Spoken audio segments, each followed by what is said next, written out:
পৃথিবীর অনেক জেনারেলরা এইসব সুযোগের জন্য বসে থাকে যে ক্ষমতা নেওয়ার।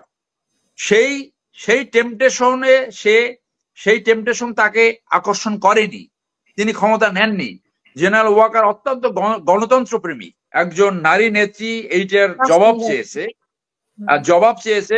এইটাকে আমি পজিটিভ ভাবে দেখি যে দলের ভিতরে জায়গা টাকা না থাকতে পারে, কিন্তু আমার তো পরিবার গরিব না।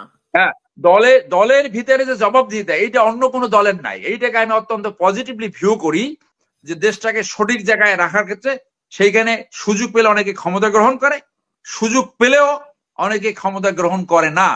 এরশাদ যেমন জোর করে ক্ষমতা নিয়েছে বিএনপির কাছ থেকে, জেনারেল ওয়াকার সুযোগ থাকা সত্ত্বেও তিনি ক্ষমতা নেওয়ার জন্য মোটে আগ্রহী না। একটা জঙ্গল রুলে পরিণত হবে।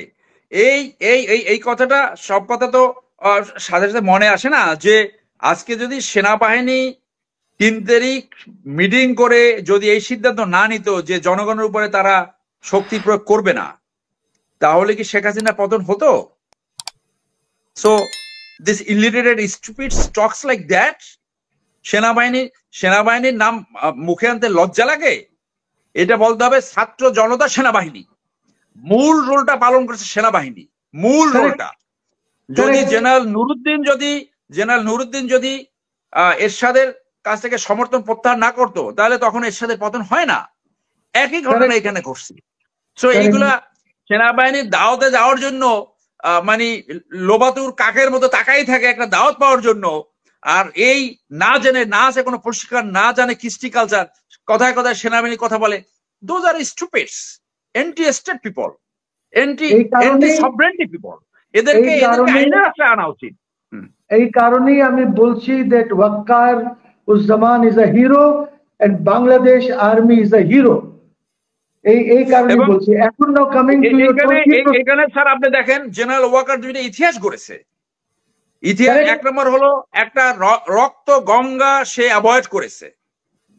সেখানে আপনি জানেন যে মুজিব নামে একজন অফিসার এই বলছিল জেনারেল ওয়াকারকে সরিয়ে তাকে দায়িত্ব দেওয়ার জন্য, যাতে শেখ হাসিনা ক্ষমতা থাকতে পারে। সেই প্লট তারা করতে পারে নাই। আর 2 নম্বর হলো যখন জনগণের চাহিদা ছিল এই মুহূর্তে দরকার সেনাবাহিনী সরকার, পৃথিবীর অনেক জেনারেলরা এইসব সুযোগের জন্য বসে থাকে যে ক্ষমতা নেওয়ার। সেই টেম্পটেশন তাকে আকর্ষণ করেনি, তিনি ক্ষমতা নেননি। জেনারেল ওয়াকার অত্যন্ত গণতন্ত্র প্রেমী, সুশাসন ন্যায্যতায় বিশ্বাস করে, এবং ডিসেম্বরের ভিতরে যে নির্বাচন হবে সেই নির্বাচন কিন্তু তিনিই প্রথম বলছে যে ডিসেম্বরের ভিতরে নির্বাচন হতে পারে, তিনিই প্রথম বলেছে।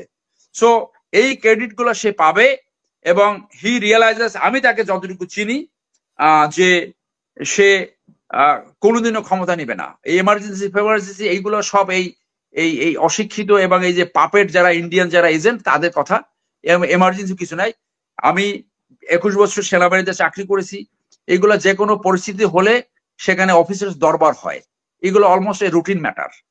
ওই 3 তারিখে যেরকম একটা মিটিং হয়েছে ওরকম হয়েছে, সেখানে সবকিছু আলোচনা হয়। সেনাবাহিনী যদিও অনম্যান কমান্ড একটা ট্রি টাইপ, কিন্তু এর ভিতরে এক ধরনের গণতন্ত্র প্র্যাকটিস হয়। যে কোনো ব্যাপারে সিদ্ধান্ত নেওয়ার আগে ডাউন টু আর্থ ওপিনিয়ন নেওয়া হয় যে কে কি ভাবে, এবং সেখানে যদি লিখিত ওপিনিয়ন না আসে তাহলে সেখান থেকে দরবার করা হয়। এরপরে 3 ধরনের ইন্টেলিজেন্স আছে সেনাবাহিনীর ভিতরে, 3 ধরনের। সো সেই ইন্টেলিজেন্স থেকে তারা রিপোর্ট পায়।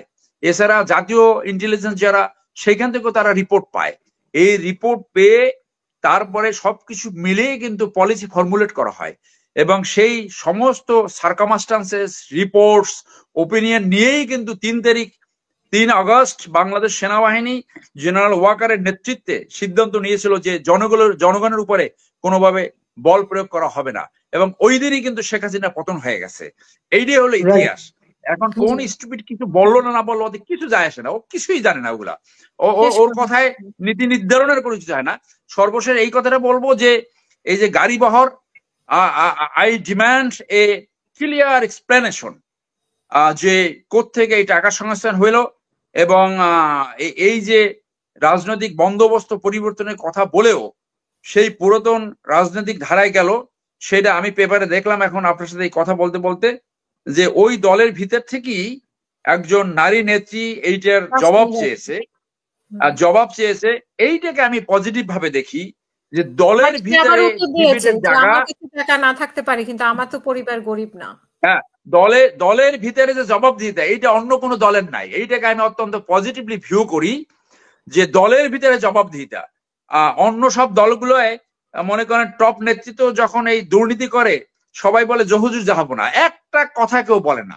এই কালচারের সৃষ্টি নাই যে দলের ভিতরে একটা ডিবেটের একটা ফোরাম, কেউ যদি অন্যায় করে সেইটা ওপেনলি তাকে চ্যালেঞ্জ করা, এইটাকে আমি অত্যন্ত পজিটিভলি ভিউ করি। Very আর তার positive. ব্যাখ্যাটা আমি দেখেছি, সেই ব্যাখ্যাটা আমি দেখেছি।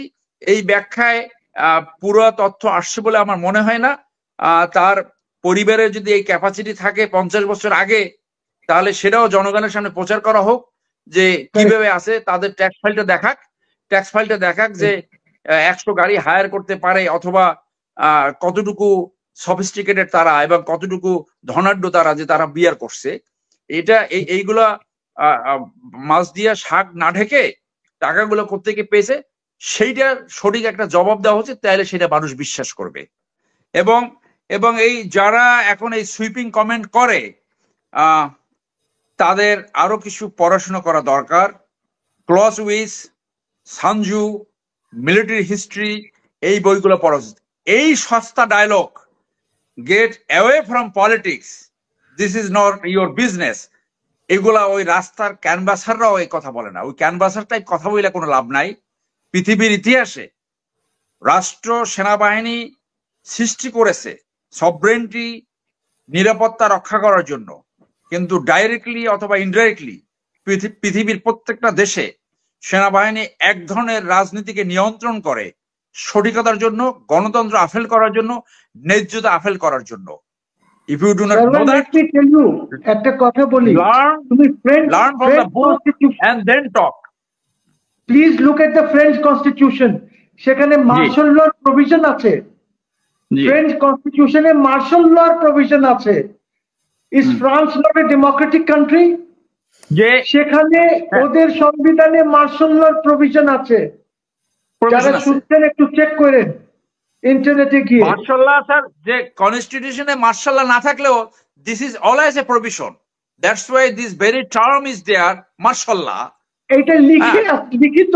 আর এই রাজনীতির নামে চোরাতন্ত্র কায়েম করবেন আপনি, রাজনীতির নামে আপনি মাফিয়া তন্ত্র কায়েম করবেন, রাজনীতির নামে আপনি অরাজকতা সৃষ্টি করবেন, রাজনীতির নামে আপনার আভ্যন্তরীণ